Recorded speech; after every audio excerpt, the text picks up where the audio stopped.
Deep within the forests of Portugal stood a forgotten mansion. Its walls were silent, but its air carried the weight of secrets. Inside, a woman named Susan gently rocked her newborn twins, John and Jack, under the flicker of candlelight. She smiled softly, unaware that darkness had already entered her home. That same night, two strangers crept through the rain and broke in her house. They came not for riches, but for her children. The woman reached the living room and took one baby from the cradle. The man walked quietly toward the nursery where Susan was putting the other to sleep. But before he could touch the child, Susan turned around. Her eyes were completely white. The man froze, unable to move. His voice failed him. Susan's gaze seemed to drain the life out of him. When she stepped forward, he collapsed, lifeless on the floor. Outside, the female intruder saw Susan standing in the doorway, holding one baby tightly. Terrified, the woman fled into the storm, still clutching the stolen child. Years later, that stolen twin grew up in an orphanage. His name was John, and he had spent his life wondering who he really was.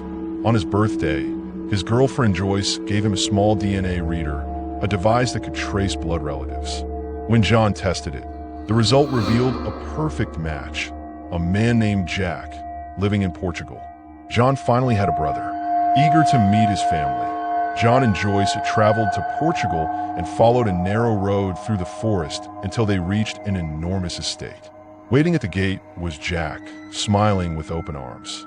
Behind him stood Susan, graceful and beautiful, far too young to be the mother of grown men. The reunion was emotional, but Joyce could not ignore the unease that crawled beneath her skin. The mansion's halls were lined with old portraits, and in every frame, the same face appeared, Susan's. Different eras, same smile, same eyes. That night, Joyce couldn't sleep.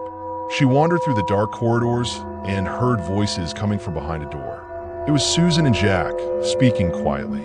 Joyce didn't understand their language, but one word stood out in the translation app on her phone: ritual. She felt a chill of dread. As days passed, Joyce began to have nightmares.